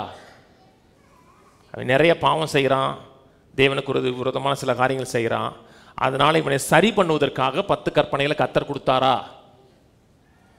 மேலிருந்து பார்க்குறா, இவன் வாழ்க்கை சரியில்லை, இவன் செயல்பாடுகள் சரியில்லை, அதனால் இவனை சரி பண்ணணும். எப்படி சரி பண்ணணும்? இந்த 10 கற்பனை பிடிப்பா, இது செஞ்சீங்கன்னா நீ பரிசுத்தமாக ஆயிருவ, அதுக்காக கொடுத்தாரான்னு கேட்டோம்னா அப்படி கொடுக்கல. இந்த பக்கம் வச்சுக்கோங்க, திரும்பி வருவோம். 1 கொரிந்தியர் திருப்போம். 1 கொரிந்தியர் 15:56. மரணத்தின் கூர் பாவம், பாவத்தின் பலன் நியாயப்பிரமாணம். பாவத்துக்கு ஒரு ஸ்ட்ரென்த்தை கொடுக்குது. அது என்னது? நியாயப்பிரமாணம் ஸ்ட்ரென்த்தை கொடுக்குது. ரோமர் 5:20. மீறுதல் பெருகும்படிக்கு நியாயப்பிரமாணம் வந்துச்சு. நியாயப்பிரமாணம் ஏன் வந்துச்சு? பரிசுத்தம் உண்டாகும்படியாக வரல, மீறுதல் பெருகும்படிக்கு, மீறுதல் உள்ள இருக்கிற மீறுதல் வெளியே வரும்படிக்கு கொடுக்கப்பட்டுச்சு. ரோமர் 3 திருப்போம். 3:20. இப்படி இருக்க பாவத்தை அறிகிற அறிவு நியாயப்பிரமாணத்தினால் வருகிறபடியால் எந்த மனுஷன் நியாயப்பிரமாணத்தின் கிரியினாலே தேவனுக்கு முன்பாக நீதிமானாக்கப்படுகிறதில்ல. நியாயப்பிரமாணத்தை எதுக்கு கொடுத்தார் என்றால், செஞ்சு நீ நீதிமானதற்காக கொடுக்கல. உன் வாழ்க்கையில் மீறுதல் இருக்கு, நீ சரியில்லை அப்படிங்கிற ஒரு அறிவை கொடுப்பதற்காக கொடுத்தார். அது செய்ய முயற்சி எடுக்கணும். அது செய்கிற மனிதன் பிழைப்பான்னு சொல்லப்பட்டிருக்கிறது. செய்ய முயற்சி எடுக்கணும். செய்ய முயற்சி எடுக்கும் பொழுது 9 செஞ்சு 1 தவறுனா கூட 0 மார்க் தான் கிடக்கும். 10க்கு 9ன்னு போட மாட்டாங்க, 10க்கு 0 தான் போடுவாங்க. என்ன, நீங்கள் நியாயப்பிரமாணத்தை பூர்ணமாக நிறைவேற்றவில்லை என்றால் 1 தவறுனா எல்லாவற்றிலும் தவறு. அப்போ மனிதன் அதை செய்ய முயற்சி எடுக்கிறான். என்ன, மனிதனுக்கு ஒரு ஸ்கோர் பாயிண்ட் எடுக்கணும் விரும்புகிறான். செஞ்சு முயற்சி எடுக்கும் பொழுது தவறும் பொழுது என்ன உண்டாகும்னா அவமானத்தின் உணர்வு உண்டாகும், கில்ட் கான்சியஸ் உண்டாகும், பாவ உணர்வு உண்டாகும். நான் சொல்றது புரியுதுங்களாங்க? அவனுக்குள்ள பாவம் இருக்கு, மீறுதல் இருக்கு. ஆனால் அவன் என்ன நினைக்கிறான்? நான் ஓகேன்னு நினைக்கிறான். ஒருத்தன் பொய் சொல்றான், அவன் பொய் சொல்றது தவறு இல்லைன்னு நினைக்கிறான். நீ பொய் சொல்லாதிருப்பாயான்னு சொல்லும் பொழுது தான் அவனுக்கு என்ன தெரியுதுன்னா தவறுன்னு தெரியுது. சில ரோட்டில் ஸ்பீடு லிமிட்டு போட்டிருக்க மாட்டாங்க. நம்ம ரோட்டில் போகிறோம்னா 120 போகலாம், எதுனாலும் போகலாம். இப்போ நீங்கள் கேரளாக்குள்ளே போகிறீங்கன்னா எல்லா இடத்துலையும் கேமரா வச்சுருக்காங்க. 90க்கு மேலே போனீங்கன்னா ஸ்மார்ட் ஃபைன் 500 1000 உடனே உங்களுக்கு அக்கௌண்ட்டுக்கு வந்துடும். 90 கிராஸ் பண்ணிட்டீங்கன்னா போதும், 92 போயிட்டீங்கன்னாவே போதும். ஏன்னா அங்கே மீறினீங்கன்னா அங்கே அது பாவமாக கருதப்படுகிறது. இங்கே கருதப்படலை.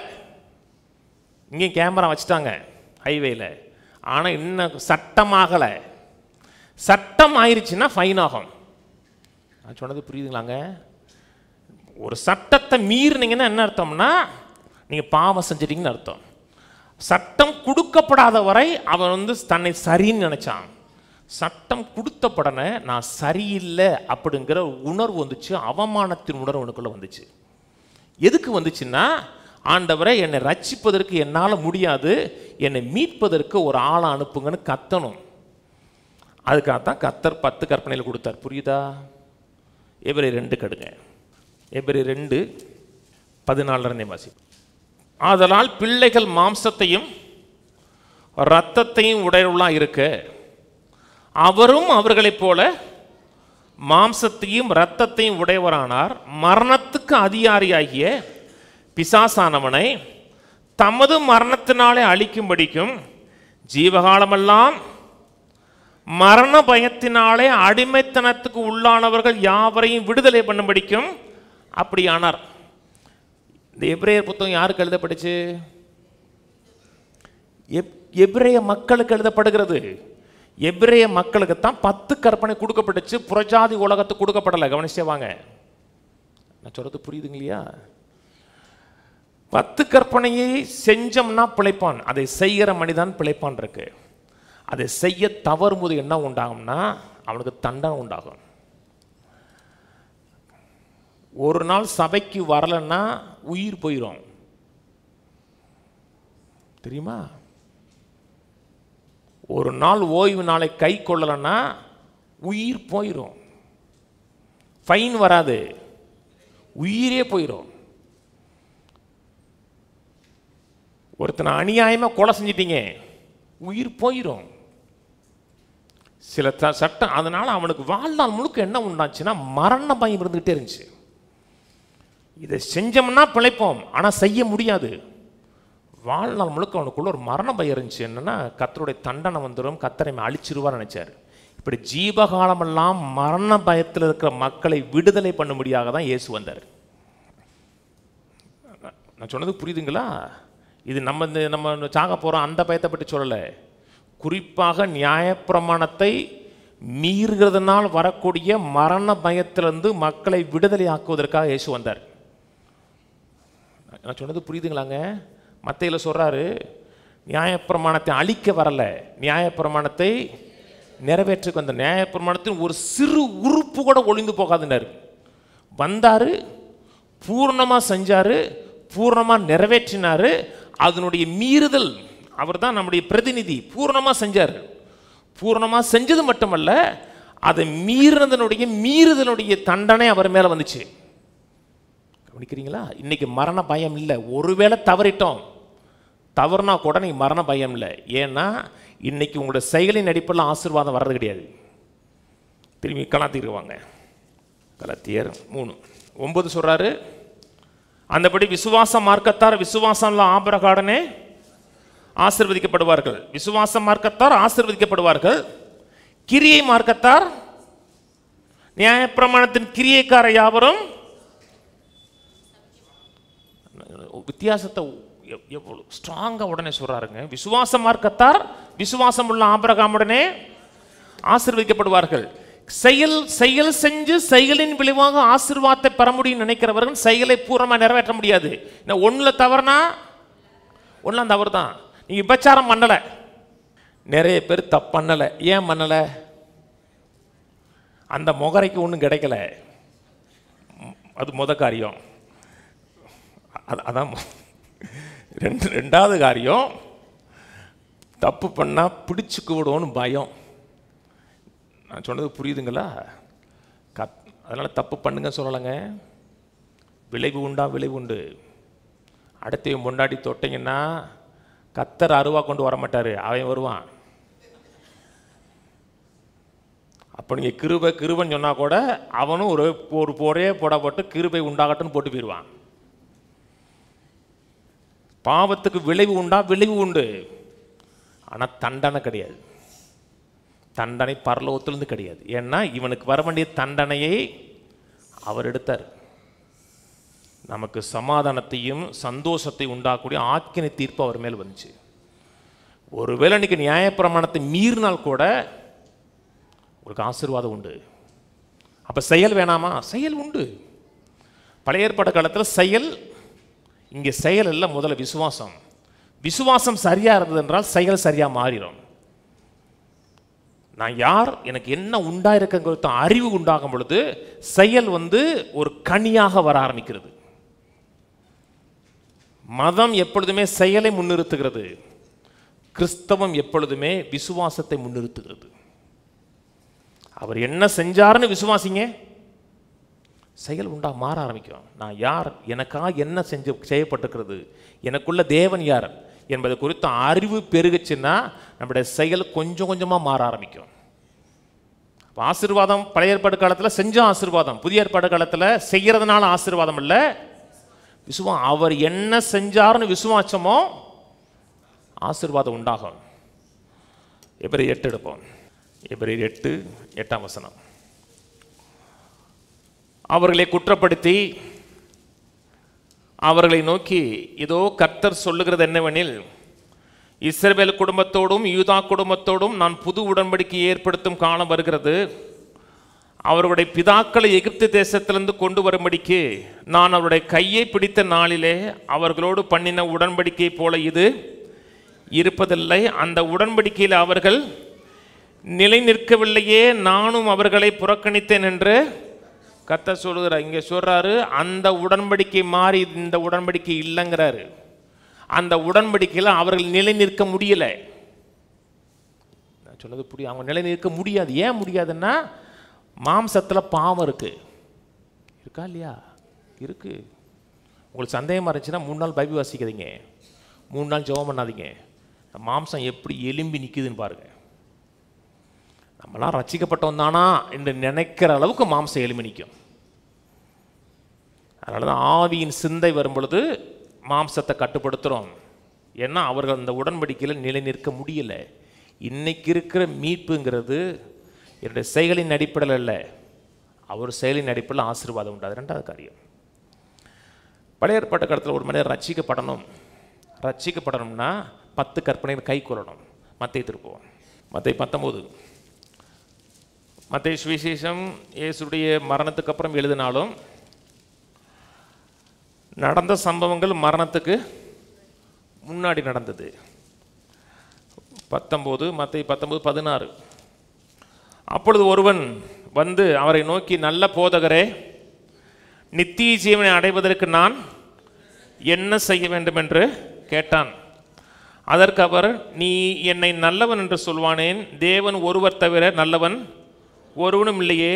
நீ ஜீவனில் பிரவேசிக்க விரும்பினால் கற்பனைகளை கைக்கொள். ரட்சிக்கப்பட விரும்புகிறீன்னா கற்பனைகளை கைக்கொள். 10 கற்பனைகளை கை கொள்ளுங்கிறார்.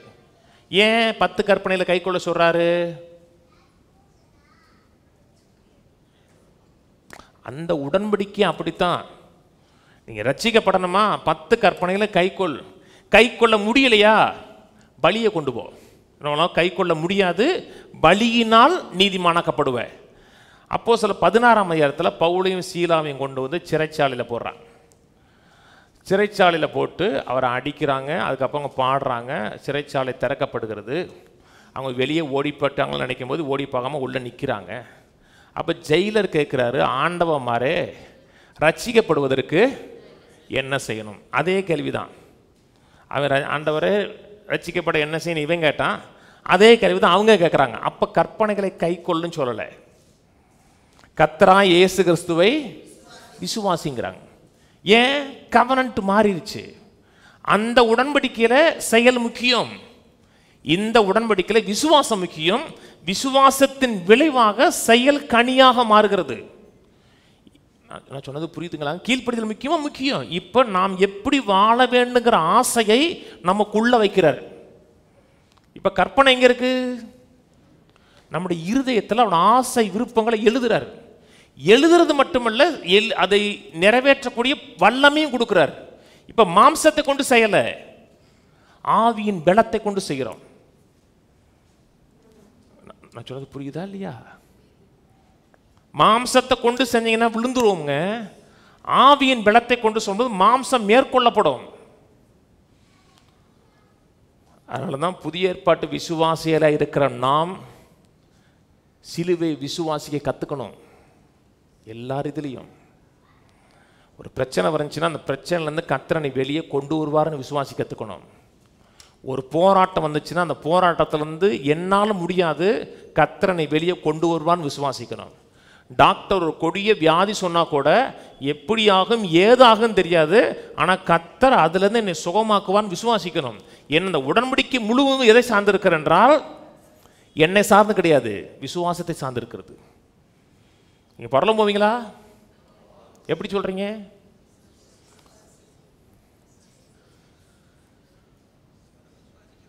விசுவாசத்தின் விளைவாக மட்டும்தான் பரலோகம் போக முடியும்.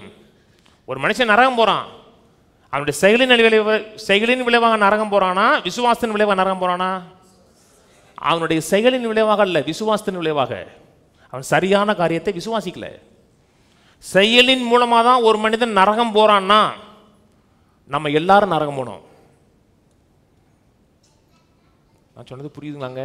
செயல் தான் நரகத்தை தீர்மானிக்கிறது என்றால் இங்கே இருக்கிற ஒரு ஆள் கூட பரலோகம் போக முடியாது, அத்தனை பேரும் நரகம் தான் போவோம். பரலோகத்தை தீர்மானிக்கிறது செயல் அல்ல, இயேசு கிறிஸ்துவின் மேல இருக்க விசுவாசம். பாவம் பெருசா கிருபை பெருசா? கிருபை தான் பெருசா. அப்ப செயல் முக்கியம் இல்லை? முக்கியம். உங்களுக்குள்ள என்ன நடந்தது என்பதை விசுவாசிங்க. நான் யாருன்னு விசுவாசிங்க. ரத்தத்தால் எப்படி கழுவப்பட்டன்னு விசுவாசிங்க. மறுரூபமாக்கப்படுவோம். மதம் நடிக்க சொல்லுது, கிறிஸ்தவம் டிரான்ஸ்ஃபர்மேஷனை பற்றி பேசுது. பரலோகத்துக்கு போனால் உங்களுக்கு 3 காரியம் அதிர்ச்சியாக இருக்கும். 3 காரியம். சிலர்லாம் வருவாங்கன்னு நினச்சிருப்பீங்க, அவங்க வந்திருக்க மாட்டாங்க. இவன் இருப்பான், என்ன ரொம்ப பேசுகிறான், அர்ப்பணிப்புங்கிறான், மீசையெல்லாம் எடுத்துட்டான். மீசை எடுத்தால் தான் உங்களுக்கு பிடிக்கும்னா வச்சுக்கோங்க, சல்மான் கான் மாதிரி இருக்க விரும்புனீங்கன்னா வச்சுக்கோங்க. ஆனால் மீசை எடுத்தனால தான் பரலோகம் போகணும்னு நினச்சிங்கன்னா கஷ்டம். மீசல்ல நிறைய பேர் அர்ப்பணித்தான், ஒப்பு கொடுத்தான், அவங்களெல்லாம் பார்க்கும்போது அங்கே இருக்க மாட்டான். சிலர் இருக்க மாட்டான், சிலர் இருக்கவே மாட்டான் நினைப்பீங்க, அவன் இருப்பான். மூணாவது வரைக்கும் நீங்கள் இருப்பீங்க இங்கே. அதுவே உங்களுக்கு அதிர்ச்சியாக இருக்கும். நம்ம அப்புறம் போனோன்னு இருக்கோம், நம்ம அப்புறம் இங்கே வந்தோம், நம்ம உங்களுக்கே அதிர்ச்சியாக இருக்கும். ஆனால் இன்னைக்கு சபை பிஹேவியரை பற்றி பேசுது, செயலை பற்றி பேசுது. செயல் சரியாக இருந்தால் தான் பரலோகம் போவான். பெரும்பாலான சபை பேசுகிற பிரசங்கமே அதாங்க. செயல் சரியில்லைன்னா பரலோகம் போக மாட்டான். நீங்கள் இந்த ஒப்பு கொடுத்தல் கூட்டம், அர்ப்பணிப்பு கூட்டம், சுத்திகரிப்பு கூட்டத்துக்கு போகலன்னா பரலோகம் போக மாட்டீங்க. அதனால் அவங்க பரலோகம் போவதற்கு அவங்க செயலை தூண்டி விடுறாங்க. எப்படி செயலை தூண்டி விடுறாங்கன்னா, நீ இப்படிலாம் இருந்த எப்படி பரலோகம் போவ, நீ இப்படி இருந்தால் உன் ஜெபம் எப்படி ஏற்கப்படும் சொல்லி அவனை கண்டம் பண்ணி அவமானப்படுத்துகிறாங்க. அவமானத்தின் உணர்வு வரணுமா உங்களுக்கு? சில சபைக்கு போங்க, அங்கே வரும். உங்களை அவமானப்படுத்தி நீ சரியில்லை, நீ லாயக்கில்லைங்கிற உணர்வை பெறணும்னா அதுக்கு ஏற்ற இடம் சில சபை தான். ஏன்னா அவங்க எதுக்கு அவமானப்படுத்துகிறாங்க? அவமானப்படுத்தி அவனை சரிப்படுத்தி நடக்கிறாங்க.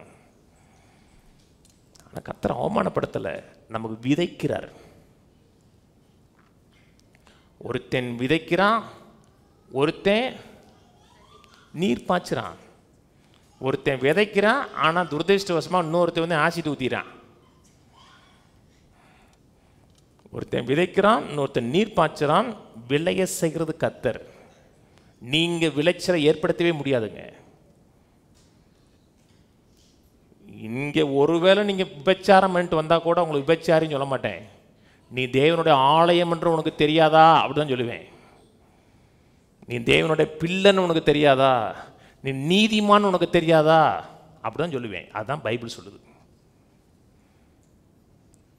இப்படி ஒன்று கொஞ்சம் ஆர்டர் சொல்கிறாருங்க, விபச்சாரத்தில் செய்கிற மனிதனை பார்த்து சொல்கிறாருங்க, நீ தேவனுடைய ஆலயமாக இருக்கிறீர் என்றும் தேவனுடைய ஆவி உனக்குள் வாசமாக இருக்கிறார் என்றும் உனக்கு தெரியாதாங்கிறாரு. ஏன்? அடையாளம் மாறாது. அது புரியுதாங்க? அப்போ பாஸ் எப்படினாலும் வாழ சொல்கிறீங்களா? இல்லை இல்லை, சொல்லவே இல்லை. என்ன மீட்பு பெருசு. சிலுவையில் செஞ்ச மாறுதல்ங்கிறது பெரிய மாறுதல். புதிதும் ஜீவனுமான ஒரு வழியை ஏற்படுத்தி கொடுத்தார். அந்த ஜீவனுமான வழியில் உறவை ஏற்படுத்தினார். ஆனால் உறவுக்குள்ள மதம் கிரிகளை ஏற்படுத்தி அது ரிலிஜனாக மாற்றிருச்சு. ரிலிஜன் வேற, ரிலேஷன்ஷிப் வேற. ரிலேஷன்ஷிப்புக்குள்ள எந்த விதமான நிபந்தனைகள் கிடையாது. இப்படி இருந்தால் தான் என் மகன், இப்படி இல்லைன்னா மகன் இல்லைன்னு சொல்ல முடியுமா? எப்படி இருந்தாலும் அவன் மகன் தான்.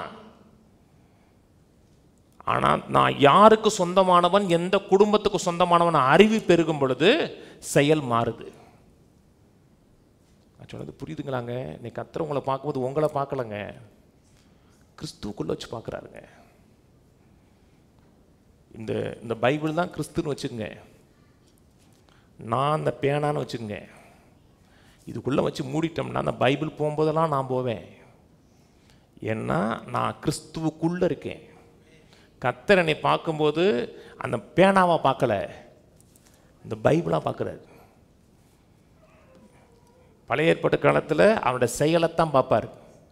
இன்னைக்கு செயலை பார்க்கல, கிறிஸ்துவை பார்க்குறாரு. இதை உணர்ந்துட்டிங்கன்னு வச்சுங்களேன், உங்களுக்கு விசுவாசம் ரைஸ் அப் ஆகும்.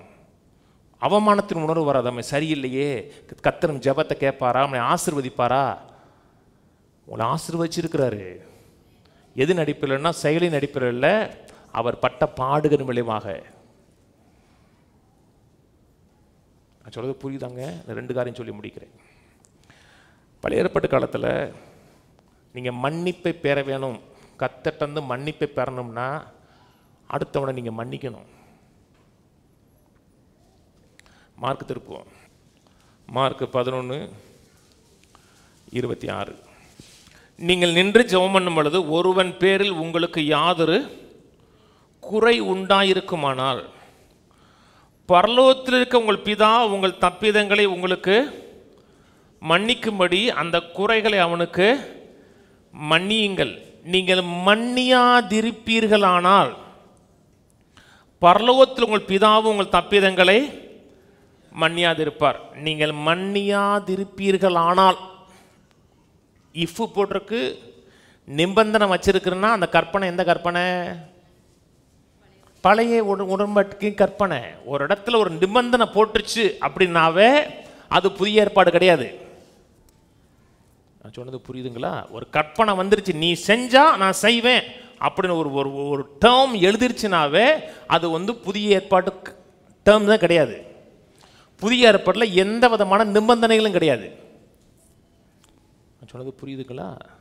பொதுவாக என்ன சொல்லணும்னா, தேவனோட ஆசீர்வாதங்கள்லாம் கண்டிஷன், தேவனோட ஆசீர்வாதம்லாம் அன்கண்டிஷனல்.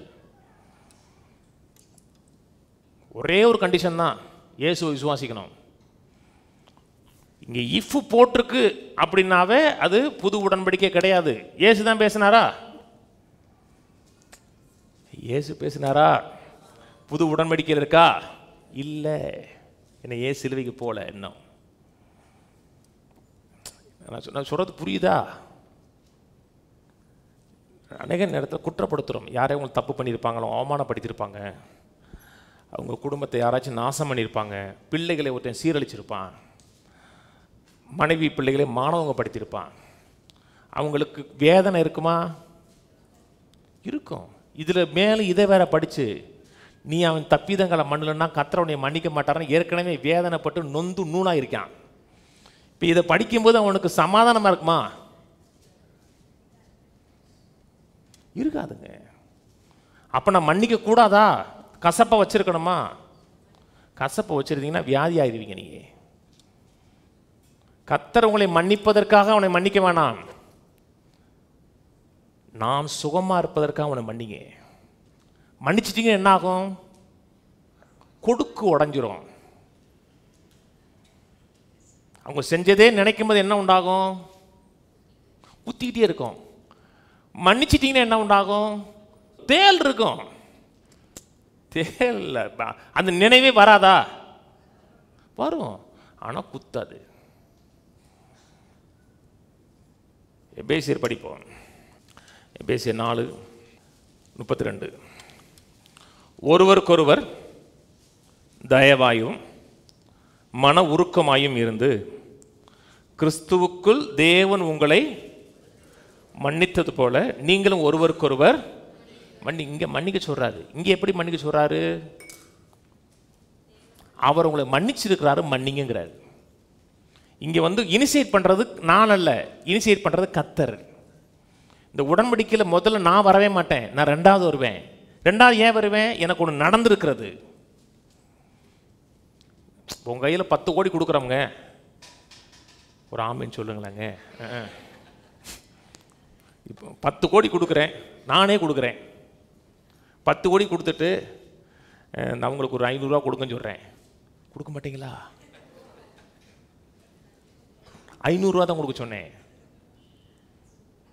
கஷ்டமா? ரொம்ப ஈஸி. ஏன்னா 10 கோடியில் 500 ரூபா வந்து கொசுறு டிப்ஸு மாதிரி. டிப்ஸு கூட போகாது. டிப்ஸில் அவன் 10% கேட்குறாங்க தெரியுமா? நல்ல பெரிய ஹோட்டல் போனோன்னா டிப்ஸு கேட்க மாட்டான் அவன், டிப்ஸு பில்லை போட்டுருவான் அவன். நீங்கள் வரும்போது டிப்ஸு கொடுக்கலாம் வரலாம், அவன் டிப்ஸை எடுத்துருவான். சர்வீஸ் காசுன்னு போட்டு எடுத்துருவான் அவன். இது 10% இல்லை, கொசுறு மாதிரி. கர்த்தருடைய பாவங்களை மன்னிச்சது 10 கோடிக்கு மேலே. உன்னை இவ்வளோ மன்னிச்சிருக்கிறேன், அதனால் அவனை மன்னிச்சு போனார். இது வந்து நாளில் அவர் ஆரம்பிக்கிறார். இப்போ மன்னிப்புங்கிறது கிரியை வரல, மன்னிப்புங்கிறது கனியாக மாறுது. கனி எங்கேருந்து வந்துச்சு? அவற்றிருந்து வருது. கொலோசியர் திருப்போம். கொலோசியர் 3:13. ஒருவரை ஒருவர் தாங்கி ஒருவர் பேரில் ஒருவருக்கு குறைபாடு உண்டானால் கிறிஸ்து உங்களுக்கு மன்னித்தது போல ஒருவருக்கொருவர் மன்னியுங்கள். இங்கே சிலுவைக்கு அப்புறம் ஒரு டோட்டல் சேஞ்ச் உண்டாகுது. அங்கே நான் மன்னிக்கணும், இப்போ நான் மன்னிக்கலை, அவர் மன்னிக்கிறாரு, என்னை மன்னிக்க சொல்றாரு. நான் ஆசீர்வதிக்கப்பட வேண்டும் என்றால் பழைய ஏற்பாடு காலத்தில் கிரியை செய்யணும். இப்போ ஆசீர்வதிக்கப்பட என்றால் சிலுவையை விசுவாசிக்கணும். என்னுடைய செயல் அல்ல, அவருடைய செயல். நான் முன்னாடி கிடையாது, அவர் முன்னாடி வர்றார். பழைய ஏற்பாட்டு காலத்தில் எனக்கும் தேவனுக்கு இடையே ஒரு மத்தியஸ்தன் கிடையாது. யோபு கதறாரு. இன்னைக்கு எனக்கும் தேவனுக்கு இடையே ஒரு மத்தியஸ்தர் இருக்கிறார், ஒரு பரிந்து பேசுகிறவர் இருக்கிறார். மத்தியஸ்தன்னா என்ன பார்க்க மாட்டார், என்னுடைய மீடியேட்டரை பார்ப்பார். எனக்கு ஆசீர்வாதம் வருதுன்னா நான் தேவன்கிட்ட போய் தைரியமாக பேச முடியும். எப்படி பேச முடியும்னா என்னுடைய மத்தியஸ்தர் ஒருத்தர் இருக்கிறார். பழைய ஏற்பாட்டு காலத்தில் யாத்திரா 19 சொன்னார், மலைக்கு பக்கத்தில் யாரும் வர வேணான்னார், தொட்டா செத்தான்னார். மலைக்கு பக்கத்தில் எவன் வந்தாலும் செத்து போவான்னார். புதிய ஏற்பாட்டில் கர்த்தர் சொல்றாரு, இரக்கத்தை பெறவும் ஏற்ற சமயத்தில் சகாயம் பெறும் கிருபை அடையவும் தைரியமாக உள்ள வாங்குறாரு. அங்கே வராதன்னாரு, இங்கே வா சொன்னார். ஏன் வர சொன்னார்னா சிலுவையில் பாவம் பரிகரிக்கப்பட்டுச்சு. பழைய ஏற்பாட்டு காலத்தில் ஒரு காரியத்தை மீறினா மரணம், ஒன்று மீறினா மரணம், ஒரு கற்பனையில் மீறினா மரணங்க. இப்போ கற்பனைகளை மீறினா கூட மரணம் கிடையாது. அதனால தான் வேதம் சொல்லுது, கிறிஸ்து இயேசுக்குட்பட்டவனுக்கு ஆக்கினை தீர்ப்பு இல்லைன்னு சொல்லுது. என்னோட ஆக்கினை தீர்ப்பு முடிஞ்சிருச்சு. இதை விசுவாசிங்க, இது விசுவாசிங்கன்னா வாழ்க்கை மாறும், டோட்டலாக மாறுங்க. நான் ஜெபிக்கிறது மாறும், தேவன்கிட்ட பேசுகிறது மாறும். தேவனை பார்த்துன்னு குறை சொல்ல மாட்டேன். ஆண்டவரை நான் இப்படி வாழ்ந்தேனே, இதை செஞ்சேனே, உனக்காக இப்படி செஞ்சேனே, நான் இவ்வளோ காணிக்கை கொடுத்தேனே, இவ்வளோ ஜெபம் பண்ணவனே, அதை பேசுனீங்கன்னாவே உங்களுக்கு புதிய உடன்படிக்கை விளங்கலன்னு அர்த்தம். தேவனை குறை சொல்லவே முடியாது உங்களை இந்த உடன்படிக்கையில். உங்களுக்கு வேண்டிய அத்தனையும் செய்திருக்கிறாருங்க. ஆனால் சபை என்ன சொல்லுதுன்னா, நீ செய்யின்னு சொல்லுது. செய்யின்னு சொல்லும் போது மக்கள் என்ன, ஆண்டவரை நான் இவ்வளவு செஞ்சனே, இவ்வளவு செஞ்சு எனக்கு ஏன் செய்யலை ஆண்டவரே, அதனால் ஆண்டவர் செய்யலான்னு ஆண்டவர் நான் செய்ய வைப்பேங்கிறாங்க. செய்ய வைப்பேன், அவர் செய்கிற வரை நான் விட மாட்டேங்கிறாங்க. அப்படின்னா உங்களுக்கு மீட்பு விளங்கலன்னு அர்த்தம். இந்த மீட்பு முழுக்க முழுக்க நம்மை சார்ந்தில்லை, முழுக்க முழுக்க கிறிஸ்துவை சார்ந்து இருக்கிறது. பழைய உடன்படிக்கை காலத்தில் கொடுக்கலன்னு சாபம் வரும். 10% இல்லைங்க, 35% மேலே கொடுக்கணுங்க. அவங்க 10% இல்லை, 10% காணி தசமமாகும், அதுக்கு மேலே காணிக்க, அதுக்கு மேலே கோயில் வரி, தெரியுமா? 35% மேலே கொடுக்கணும். அந்த 35% கொடுக்கலன்னா சாபம் வரும். நீங்கள் தசம பாகத்தினாலும் காணிக்கையினாலும், காணிக்கைங்கிறது அன்றைக்கி தசம பாகத்துக்கு மேலே இருந்துச்சு. இப்போ நீங்கள் கொடுக்கலன்னா கூட சாபம் வராது. ஏன் சாபம் வராது? என்னுடைய கொடுக்கறதின் அடிப்படையில் ஆசீர்வாதம் கிடையாது. அவர் என்னை ஆசீர்வச்சிருக்கிறார். அப்பயே நான் கொடுக்குறேன், எனக்கா இவ்வளவு செஞ்சுருக்கிறாரு. இவ்வளவு செஞ்ச இந்த மீட்பின் நன்மைகள் உலகத்துக்கு போவதற்கு நான் கருவியாக இருக்க விரும்புகிறேன். இது செயலின் அடிப்படையில் இல்லை, அன்பின் அடிப்படையில் வருது. ஒரு செயல் அன்பின் அடிப்படையில் வரவில்லை என்றால் அந்த செயல் ஏற்றுக்கொள்ளக்கூடிய செயல் கிடையாது. நீங்கள் ஒரு வீட்டுக்கு போகிறீங்க, நல்ல பிரியாணி கம்மாகமாக அடிக்குது, அவங்க சாப்பிடணும்னு உங்களுக்கு தோணலை, நீங்கள் சாப்பிட்றீங்களா அப்படின்னு கேட்குறாங்க. அப்படின்னா நீங்கள் சாப்பிடுவீங்க? வேணாம் கட்டுருவோம். பசியே எடுத்தால் கூட நீங்களும் சாப்பிட்றீங்களான்னு கேட்டாவே என்ன அர்த்தம்? அவன் நமக்கு கொடுக்க விரும்பலன்னு அர்த்தம். நம்மளை சாப்பிட சொன்ன என்ன நினைப்பான்? இலையை போட்டுருவான். அவன் சொல்றது புரியுதுங்களா? கேள்வியே வராதுங்க. ஒரு கேள்வி, நீங்கள் சாப்பிட்றீங்களா, சாப்பிட்ருப்பீங்கன்னு நினைக்கிறேன் அப்படின்னாவே ரொம்ப வெள்ளிங்க இருக்கான்னு அர்த்தம்.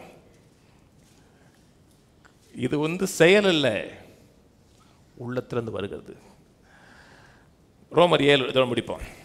ரோமர் 7 1 நியாயப்பிரமாணத்தை அறிந்திருக்கிறவருடனே பேசுகிறேன் சகோதரரே, ஒரு மனுஷன் உயிரோடு இருக்கும் அளவும் நியாயப்பிரமாணம் அவனை ஆளுகிறது என்று அறியாமல் இருக்கிறீர்களா? அது எப்படி என்றால், புருஷனை உடைய ஒரு ஸ்திரீ தன் புருஷன் உயிரோடு இருக்கும் அளவும் நியாயப்பிரமாணத்தின்படியே அவனுடைய நிபந்தனைக்கு உட்பட்டிருக்கிறாள். புருஷன் மரித்த பின்பு புருஷனை பற்றிய பிரமாணத்தினின்று விடுதலையாகிறாள். ஆகையால் புருஷன் உயிரிழக்கையில் அவள் வேறொரு புருஷனை விவாகம் பண்ணினால் விபச்சாரி எனப்படுவாள். புருஷன் மரித்த பின்பு அவள் அந்த பிரமாணத்தினின்று விடுதலையானபடியினால் வேறொரு புருஷனை விவாகம் பண்ணினாலும் விபச்சாரி அல்ல. அப்படி போல என் சகோதரரே, நீங்கள் மரித்தோரிலிருந்து எழுந்த கிறிஸ்து என்னும் வேறு ஒருவருடையவர்களாகி தேவனுக்கென்று கனி கொடுக்கும்படி கிறிஸ்துவின் சரீரத்தினாலே நியாயப்பிரமாணத்திற்கு மரித்தவர்கள் ஆனீர்கள். நாம் மாம்சத்துக்கு உட்பட்டிருந்த காலத்தில், மாம்சத்துக்கு உட்பட்டிருந்த காலத்தில், நியாயப்பிரமாணத்துக்கு உட்பட்டிருந்த காலத்தில். ஏன்னா யாருக்கு எழுதுறாரு? ரோமாபுரியில் இருக்கிற யூதர்களுக்கு எழுதுறாரு. தெரியுமாங்க? ரோமாபுரியில் இருக்க யூத மக்களுக்கு காஸ்பல் எழுதுறாரு. ஏன்னா ரோமாபுரி சபை அப்போஸ்தலனாகிய பவுலால் ஸ்தாபிக்கப்பட்டது கிடையாது. அவர்களுக்கு சத்தியத்தை சொல்லுகிறார். நாம்னா தன்னை இணைச்சி பேசுகிறார். நாம் மாம்சத்துக்கு உட்பட்டிருந்த காலத்தில் நியாயப்பிரமாணத்தினால் தோன்றிய பாவ இச்சைகள் மரணத்துக்கு ஏதுவான கனிகளை கொடுக்கத்தக்கதாக நம்முடைய அவயங்களில் பேலன்ஸ் செய்தது. இப்பொழுதோ நாம் பழமையான எழுத்தின்படி அல்ல, புதுமையான ஆவியின்படி ஊழியம் செய்யத்தக்கதாக நம்மை கட்டியிருந்த நியாய பிரமாணத்துக்கு நம்மை மரித்தவர்களாகி அது நின்று விடுதலையாக்கப்பட்டிருக்கிறோம். கவனிச்சுவாங்க, இதோட சொல்லி முடிச்சுறேன். முதல்ல திருமணத்தை பற்றி பேசுகிறார், அப்புறம் நியாய பிரமாணத்தை பற்றி பேசுகிறார். இஸ்ரவேல் மக்கள், அதை யூத மக்களுக்கு தான் கற்பனை கொடுக்கப்படுகிறது, மோசையின் மூலமாக கொடுக்கப்படுகிறது. இதை செஞ்சால் பிளப்ப, இது மீறினா உனக்கு சாபம் உண்டாகும். நீ நல்லவனாக இருந்தால் நன்மை வரும், கெட்டவனாக இருந்தால் தீமை வரும். யூத மக்கள் தங்களுக்கும் நியாயப்பிரமாணத்துக்கு இடையே ஒரு திருமண ஒப்பந்தம் நடந்ததாக நினச்சாங்க. அதாவது சீனாய் மலையிலேயே தங்களுக்கும் 10 கற்பனைக்கு இடையே ஒரு மேரேஜ் ரிலேஷன்ஷிப் உண்டாயிருச்சுன்னு நினச்சாங்க. அதனால் நீங்கள் ஜூடாயசத்தை விட்டு, யூத மார்க்கத்தை விட்டு நீங்கள் இயேசுவை கும்பிட்றீங்க, இயேசுவை ஆண்டவராக ஏற்றுக்கொண்டீங்கன்னா அதை விபச்சாரமாக பார்த்தாங்க அவங்க. ஏன்னா நியாயப்பிரமாணத்துக்கு அவர்கள் திருமணமானதாக நினச்சாங்க. இப்போ நியாயப்பிரமாணத்திலிருந்து விடுதலை ஆகாமல் இயேசுவை ஏற்றுக்கொண்டோம்னா அது விபச்சாரமாக பார்த்தாங்க. நான் சொன்னது புரியுதுங்களா? இப்போ இயேசுவை ஏற்றுக்கொள்ள விரும்புகிறாங்க. ஆனால் என்ன சொன்னாங்கன்னா, நீ போனேன்னா விபச்சாரின்னு சொன்னாங்க, நீ ஆவிக்குரிய விபச்சாரின்னு சொன்னாங்க. இப்போ இயேசுவை கும்பிடணும். எப்போ கும்பிட முடியும்னா, யாராவது ஒரு ஆள் சாகணும், செத்தா விடுதலை ஆகிடலாம். இவ செத்துட்டோம்னா கல்யாணமே பண்ண முடியாது, நான் முடிஞ்சிருச்சுன்னு அர்த்தம். இவ கிறிஸ்துவை கல்யாணம் பண்ணணும், கிறிஸ்துவுக்கு கனி கொடுக்கணும்னா நியாயப்பிரமாணம் சாகணும். நியாயப்பிரமாணம் சாகுமா? சாகாது. அப்போ நியாயப்பிரமாணத்தின் விடுதலை ஆகணும். ஒரே ஒரு வழி தான். என்ன வழி? அதாவது கிறிஸ்து என்னும் வேறுடையவர்களாக மாறணும். இவ நியாயப்பிரமாணத்தின் பிடியிலிருந்து விலகணும். நியாயப்பிரமாணம் பொல்லாது, பரிசுத்தமானது, ஆனால் வளைஞ்சே கொடுக்காது. தோசை அப்படி முருகலாக இருக்கணும், ஆனால் ஒரு துளி கூட கருகக்கூடாது. ஒரு துளியில் ஓரமாக கருகுனா கூட சப்பு சப்புன்னு அரையும். என்னடி இப்போ தோசை போடுற, ஒரு தோசை போட தெரியாது அப்படின்னு அரையும். ஆனால் தோசை முருகலாக இருக்கணும், ஒரு இடத்துல மாவு இருக்கக்கூடாது. அப்படிப்பட்ட ஆள் அது. இப்போ அதிலிருந்து விடுதலையாக விரும்புகிறான். இந்த ஆள் தோசை போட தெரியலன்னா தோசையை போட்டு கொடுக்குறாரு ஒரு. அப்போ யார் அந்த ஆள்கிட்ட வாழ விரும்புகிறா? இப்போ மரணம் ஏற்பட்டால் தான் எஸ்கேப் ஆக முடியும். இந்த ஆள் சாக மாட்டான், சாகா வரம் பெற்றவன். இப்போ விடுதலை ஆகணும்னா என்ன செய்யணும்? இவ சாகணும். இவ செத்தம்னா அவரை கல்யாணம் பண்ண முடியாது. அப்போ ஆண்டவர் என்ன சொல்கிறாருன்னா, உன் மரணத்தை நான் எடுக்கிறேன், நான் நியாயப்பிரமாணத்துக்கு மறிக்கிறேன். கிறிஸ்து சிலுவையில் நான் மறிக்கலைங்க, நமக்காக அவர் மறித்தார். நியாயப்பிரமாணத்தை பூர்ணமாக நிறைவேற்றி கிறிஸ்துவுக்குள்ள நம்ம வச்சு நம்மை நியாயப்பிரமாணத்துக்கு மறிக்க வச்சு திரும்பி அவர் எழும்புனார். பார்த்தீங்களா? எழும்பும் போது நம்மையும் எழுப்புனார். இப்போ மறுபிறவி எடுத்தாச்சு. அதாவது உலகத்தில் மறுபிறவி இல்லை, இப்போ மறுபிறவி எடுத்தாச்சு. இப்போ அந்த கணவருக்கு நமக்கு சம்பந்தம் கிடையாது. ஏன்? செத்து போயாச்சு. இப்போ செத்து போனதுனால இயேசு கிறிஸ்து என்னும் வேறு ஒருவர்களாகி கனி கொடுக்கலாம். இப்பொழுதும் நான் பிழைக்கணும், ஆசீர்வாதத்தை பெறணும்னா, நான் கிரியை செஞ்சு தான் நான் பெறணும்னு நினச்சோம்னா, நான் பழைய புருஷனோடு வாழ நினைக்கிறேன்னு அர்த்தம். என்னுடைய ஆசீர்வாதம், என் நன்மைகள்லாம் கிரியின் மூலமாக வரும்னு நினச்சோம்னா நான் பழைய புருஷன்கிட்ட உறவு வச்சுக்கொள்ள விரும்புகிறேன்னு அர்த்தம். இந்த ஆசீர்வாதம் முழுவதும் கிரியின் அடிப்படையில் இயேசு சிலுவையில் என்ன செய்தாருங்க விசுவாசத்தின் அடிப்படையில். அதை விசுவாசிங்கன்னா விசுவாசத்தினாலே நீதிமான் பிழைப்பான்னு சொல்லப்பட்டிருக்கிறது. இங்கே மரணம் இல்லை, பிழைப்பு இருக்கிறது. ஒருவேளை தவறு செய்தால் குற்ற உணர்வு கிடையாது. நான் யாரும் இதை குறித்த அறிவை பெறுங்க, அதை விசுவாசிங்க. விசுவாச்சு கீழ்ப்படிதல்ங்கிற கனியை உற்பத்தி பண்ணுவோம். அதான் சிலுவை சொல்லுகிற செய்தி. ஒரு பெரிய மாறுதல், மனிதன் எதிர்பார்த்த ஒரு சூப்பர் நேச்சுரல் டிரான்சிஷன் ஏற்பட்டிருக்கு, மாறுதல் ஏற்பட்டிருக்கு. அந்த மாறுதலுக்குள்ளே நம்ம வைத்து நம்மை விடுதலை ஆக்கியிருக்கிறார். எதிலிருந்து விடுதலை ஆக்கியிருக்கிறார்? குற்ற உணர்விலிருந்தும் அவமான உணர்விலிருந்து விடுதலையாக்கி கிறிஸ்துவுக்கென்று கனி கொடுக்கும்படியாக வைத்திருக்கிறார். இது அறிவோம். இன்றைக்கி சிலுவைங்கிறது நமக்கு வெறும் ஒரு உட்டு கிடையாது. இப்போ சிலுவையை தாலியாக போடுறோம், அது ஒரு மெட்டலாக பார்க்கல. என்னோட மீட்பின் நன்மைகள் முழுவதும் அதுக்குள்ளே இருக்கிறதா பார்க்குறோம். பாவத்துக்கு மறித்தேன், அவருக்கு பிழைத்திருக்கிறேன்னு பார்க்குறேன். பழைய ஏற்பாட்டு காலத்தில், அதாவது இயேசுவின் காலத்தில், ரோமாபுரியின் காலத்தில் சிலுவை ஒரு அச்சுறுத்தக்கூடிய சின்னமாக இருந்துச்சு. சிலுவையை பார்க்கும்போதெல்லாம் தப்பு பண்ணோம்னா இப்படி தான் கொள்ளுவாங்கன்னு இருந்துச்சு. இன்றைக்கி சிலுவையை பார்க்கும்போது அச்சுறுத்தலை, நமக்கு நம்பிக்கை கொடுக்குது, அன்பை கொடுக்குது. அதனால தான் ஹாஸ்பிட்டலில் சிலுவை வச்சுருக்காங்க. ஒன்று சுகமாகணுமா சிலுவையை பாருங்கிறாங்க. ஏன்னா அது நம்பிக்கையின் சின்னமாக இருக்கிறது. காலத்தை ரெண்டாக பிரிக்கிறதே சிலுவை தான் பிரிக்குது. நான் சொன்னது புரியுதுங்களாங்க? இயேசுவை ஆண்டவனாக ஏற்றுக்கொடுக்கிறோம், ரத்தத்தால் கழுவப்பட்டிருக்கோம்னா நித்தியத்துக்கும் அவரோடு வாழக்கூடிய சிலாக்கியம் உண்டாயிருக்கிறது. அதை அறிவோம், அதை சிந்திப்போம், அவருக்காக வாழ்வோம். சிலுவையில் எல்லா பாவமும் மன்னிக்கப்பட்டிருக்கிறது, ஒரு பாவம் மட்டும் மன்னிக்கப்படலை. ஒரே ஒரு பாவம், சிலுவை நிராகரிக்கிற பாவம் மன்னிக்கப்படலை. சிலுவையை நிராகரிச்சிங்கன்னா என்றென்றைக்கும் ஒரு நிராகரிக்கப்பட்ட இடத்துல இருப்போம். ஆனால் சிலுவையை ஏற்றுக்கொள்கிறோம், அங்கீகரிக்கிறோம் என்றால் நித்தியத்துக்கு ஒரு பிள்ளையாக இருப்போம், தேவனுடைய ஜனங்களாக இருப்போம். ஆசீர்வாதம், நன்மைகள், நிறைவுகள் அனைத்தும் வாழ்க்கையின் பங்காக மாறும். எழுந்து நிற்போம். கர்த்தருக்கு நன்றி செலுத்துவோம், அவருடைய கிருபைகளுக்காக நன்றி செலுத்துவோம். பிதாவே, உம்மை துதிக்கிறோம். நீர் எங்கள் வாழ்க்கையில் செய்திருக்க எல்லா விதமான நன்மைகளுக்காக, தயவுகளுக்காக நன்றி, ஆசீர்வாதங்களுக்காக நன்றி, மேன்மைகளுக்காக நன்றி. மீட்பின் நன்மைகள் எல்லாம் எங்கள் வாழ்க்கையில் வெளிப்படுகிறதுக்காக நன்றி செலுத்துகிறோம். இயேசு நாமத்தில் வந்த மக்களை, கேட்ட மக்களை ஆசீர்வதிக்கிறேன். குடும்பங்களை ஆசீர்வதிக்கிறேன், பிள்ளைகளை ஆசீர்வதிக்கிறேன். வாழ்க்கையின் எல்லா பகுதியிலும் சகல நிறைவு இருக்கும்படியாக ஜெபிக்கிறேன். நாங்கள் சாபத்துக்குட்பட்ட மக்கள் அல்ல, அடிமைத்தனத்துக்குட்பட்ட மக்கள் அல்ல,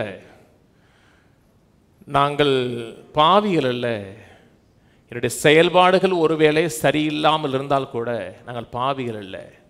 நாங்கள் நீதிமான்கள், பரிசுத்தவான்கள். கிரியின் அடிப்படையில் இல்லை, விசுவாசத்தின் அடிப்படையில் மாற்றப்பட்டிருக்கிறோம். இந்த அறிவு எங்களுக்குள்ள ஆளுகை செத்தட்டும், உடைய வல்லமை விளங்கட்டும். கேட்ட ஒவ்வொருவரையும் ஆசீர்வதிக்கிறேன். சிலுவைக்கு மரியாதை கொடுத்து சிலுவையின் அன்பிலே வளர கர்த்தர் உதவி செய்ய வேண்டுமா ஜெபிக்கிறோம். கனமும் மகிமையும் துதியும் உமக்கு உண்டாகட்டும். மீட்பின் நன்மைகள் எல்லா பகுதியிலும் வெளிப்படட்டும். கர்த்தாவே, அவமானத்தின் உணர்வு, குற்ற உணர்வின் உணர்வு, தகுதி இல்லாதவன்கிற உணர்வு மாறட்டும். தேவனை ஏற்றுக்கொண்டிருக்கிறார், தேவனை அங்கீகரித்திருக்கிறார், தேவனுடைய பிள்ளையாக இருக்கிற உணர்வு ஆதிக்கம் செலுத்தட்டும். கனமும் மகிமையும் துதியும் உமக்கு உண்டாகட்டும். இயேசு கிறிஸ்துவின் நாமத்தில் பிதாவே, ஆமென். கர்த்தராகிய இயேசு கிறிஸ்துவின் கிருபையும், பிதாவாகிய தேவனுடைய அன்பும், பரிசுத்தாவின் ஐக்கியமும் நம் அனைவரோடு கூட இன்றைக்கும் என்றைக்கும் கிறிஸ்துவின் வரியை மட்டும் இருப்பதாக. கர்த்தரோட ஆசீர்வாதத்தை எல்லா தீமைகளுக்கு விலக்கி காக்க கடவர். கர்த்தர் தம்முடைய தயவுள்ள முகத்தை உங்கள் மேல் பிரகாசிக்க பண்ணி உங்கள் கிருபையாயிருக்க கடவர். கர்த்தர் தம்முடைய முகத்தை உங்களை பிரசன்னமாக்கி சமாதானம் கட்டளையிட கடவர். கர்த்தரோட ஆசீர்வதித்து ஜீவனோடு, சுகத்தோடு, தீர்க்காயுசோடு, அவமானத்தின் உணர்வு இல்லாமல், குற்ற உணர்வு இல்லாமல் 120 ஆண்டுகளுக்கு மேலாக நிறைவாக வாழ வைப்பாராக. ஆமென், ஆமென், ஆமென்.